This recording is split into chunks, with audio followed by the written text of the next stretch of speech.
వైఎస్ఆర్ ఆశయ సాధన కోసం నిరంతరం శ్రమిస్తామని ఏపీసీసీ చీఫ్ షర్మిల తెలిపారు. మంగళగిరిలో నిర్వహించిన వైఎస్ఆర్ జయంతి వేడుకల్లో పాల్గొన్న ఆమె అన్న జగన్పై ఇండైరెక్ట్ గా సెటైర్లు వేశారు.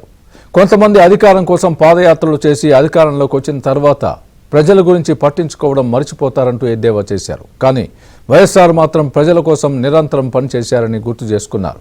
రాజశేఖర్ రెడ్డి వ్యతిరేకించే పార్టీలతో వారసులు అని చెప్పుకునే వాళ్లు చేతులు కలిపారంటూ మండిపడ్డారు. రాహుల్ గాంధీకి ప్రధానిని చేయడం దివంగత వైఎస్ఆర్ లక్ష్యమని అన్నారు.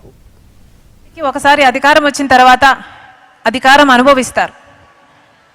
అధికారం అనుభవించే క్రమంలో ఆ భోగాలలో ప్రజలకు దూరం అవుతారు. మొదట్లో రామకృష్ణ అన్న చెప్పినట్టు అధికారం లేనప్పుడు పాదయాత్రలు చేస్తారు, పోరాటాలు చేస్తారు. కానీ అధికారం వచ్చిన తర్వాత అవన్నీ మర్చిపోతారు.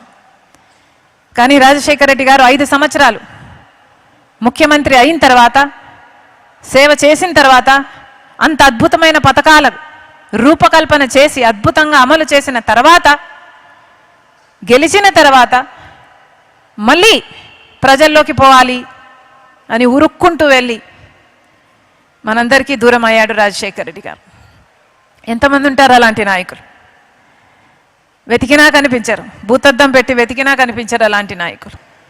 ఈరోజు మళ్ళీ చెప్తున్నాం, రాజశేఖర రెడ్డి గారి వారసులు అని చెప్పుకుంటున్న వాళ్ళు, వారి ఆశయాలను నిలబెడుతున్నామని చెప్పుకుంటున్న వాళ్ళందరికీ అలాంటి బీజేపీ పార్టీతో మీరు తెర వెనుకల పొత్తులు పెట్టుకున్నారు. మీరు ఎలా అవుతారు? రాజశేఖర రెడ్డి గారి ఆశయాలను నిలబెట్టిన వాళ్ళు,